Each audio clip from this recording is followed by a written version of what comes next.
আসসালামু আলাইকুম। আমাদের এইদিকে শীতকালীন যে ফসলগুলি চাষ করা হয় এগুলি মূলত বোনা হয় শীত শুরুর আগেই। যেহেতু এখন গ্রামে ভরপুর শীত পড়ছে আর এই শীতের মাঝামাঝি সময়ে আমাদের কাজের একটু চাপ কম থাকে, তাই প্রতি বছরের ন্যায় আজকে আমরা বেরিয়ে পড়েছিলাম পিকনিকের উদ্দেশ্যে। প্রতি বছরই শীতকালীন এই সময়তে আমরা একটা দিন ফাঁকা রেখে পিকনিকের উদ্দেশ্যে বেরিয়ে পড়ি। এবছর আর ব্যতিক্রম অন্য কিছু নয়, এবছরও আমরা বেরিয়ে পড়েছিলাম পিকনিকের উদ্দেশ্যে। আজকে মূলত আমরা 15 জন লোক মিলে খুব সকাল সকাল বাড়ি থেকে বেরিয়ে পড়েছিলাম পিকনিকের উদ্দেশ্যে। আমাদের গন্তব্য ছিল মুর্শিদাবাদের হাজারদুয়ারি। হাজারদুয়ারি আমরা মূলত জানি নবাব সিরাজদৌল্লার আমলে তৈরি করা হয়েছে, কিন্তু এটা সম্পূর্ণ ভুল তথ্য দেওয়া হয়েছে আমাদের। হাজারদুয়ারি মূলত তৈরি করা হয়েছিল ব্রিটিশ শাসক লর্ড ক্লাইভের আমলে। লর্ড ক্লাইভ তিনি তার শাসন ব্যবস্থা পরিচালনা করতেন এই হাজারদুয়ারি থেকে। তো যাই হোক ভিউয়ার্স, ভিডিওর মেন টপিকে ফিরে আসি। আর ভিডিওর মাঝখানে আমি আমার ছোট্ট পরিবার থেকে জানাই সকলকে আন্তরিক শুভেচ্ছা ও অভিনন্দন।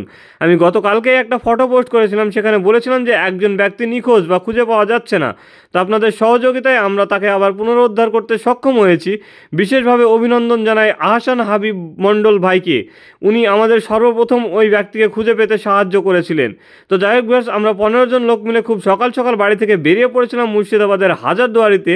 এখানে এসেছিলাম মূলত ঘোরাঘুরি বা একটু খাওয়া দাওয়া বা একটু ফাঁকার সময় উপভোগ করার জন্য। আমরা যে 15 জন লোক মিলে এসেছিলাম মূলত আমরা এই সমস্ত লোকগুলোই সারা বছর কাজের চাপের মধ্যে থাকি, আমরা কখনো সময় পাই না। তো যাই হোক ভিউয়ার্স, বছরের একটা দিন মূলত আমরা বাড়ি থেকে বেরিয়ে পড়েছিলাম পিকনিকের উদ্দেশ্যে। এখানে এসে মূলত আমরা রান্নাবান্না এবং খাওয়া দাওয়া এবং ঘোরাঘুরি সমস্ত কিছুই করেছিলাম। সমস্ত বিষয়টি আমি ভিডিওর মাধ্যমে আস্তে আস্তে আপনাদেরকে দেখিয়ে দেব। আর মূলত আপনারা যারা আমাদের ভিডিও দেখেন, আমাদের ভিডিও আপনাদের যদি ভালো লেগে থাকে অবশ্যই একটি লাইক কমেন্ট শেয়ার করে সকলে আমাদের সঙ্গে থাকবেন এবং অন্যকে আমাদের ভিডিও দেখতে সাহায্য করবেন। তো যাই হোক ভিউয়ার্স, আস্তে আস্তে আমি পাই টু পাই ভিডিওর মাধ্যমে সমস্ত কিছুই আপনাদের দেখিয়ে দেবো। কোনো রকম স্ক্রিপ্ট ছাড়া ভিডিওটা সম্পূর্ণ দেখতে থাকবেন। তো যাই হোক ভিউয়ার্স, আমরা খুব সকাল সকাল বাড়ি থেকে বেরিয়ে পড়েছিলাম 15 জন লোক মিলে। আমাদের গন্তব্যের দূরত্ব ছিল আমাদের বাড়ি থেকে প্রায় 60 কিলোমিটার দূরে।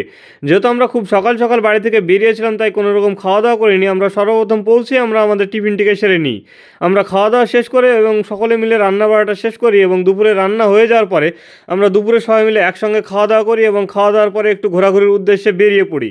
তো যাই হোক ভিউয়ার্স, বরাবরের মতো এই ভিডিওটি আমি এখানে শেষ করব। এই ভিডিওতে আর আমি তেমন কিছু বলবো না। সমস্ত বিষয়টি এই ভিডিওর মাধ্যমে দেখাতে গেলে হয়তো ভিডিওটি অনেক লম্বা হয়ে যাবে। তো ভিডিওটি আমি এখানেই শেষ করব। দেখা হবে পরবর্তী নতুন কোনো ভিডিওতে। ততক্ষণের জন্য সকলে সুস্থ থাকবেন, ভালো থাকবেন, খোদা হাফেজ। আর আমাদের জন্য দোয়া করবেন, আল্লাহ যেন আমাদেরকে বেশি বেশি হালাল রুজি রোজগারের তৌফিক দান করেন। আসসালামু আলাইকুম ওয়া রাহমাতুল্লাহ।